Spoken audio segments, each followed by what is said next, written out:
அவர் பொல்லாரின் சொல்லின்படி நடவாதவர், பாவிகளின் தீய வழி நில்லாதவர், இகழ்வாரின் குழுவினில் அமராதவர்.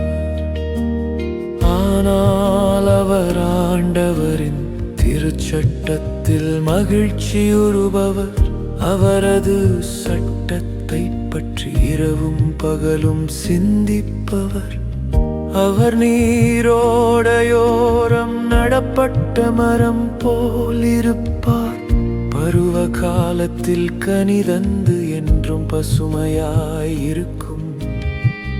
அம்மரத்திற்கு ஒப்பாவார், தாம் செய்வதனைத்திலும் வெற்றி பெறுவார்.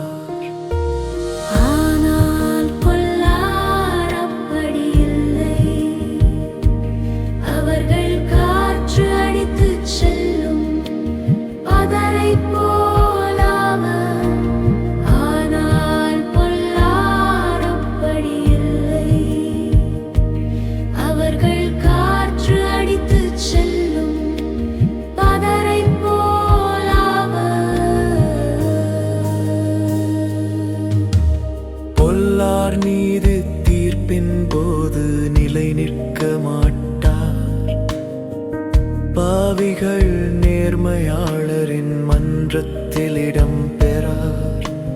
நேர்மையாளரின் நெறியை ஆண்டவர் கருத்தில் கொள்வார், பொல்லாரின் வழியோ அழிவை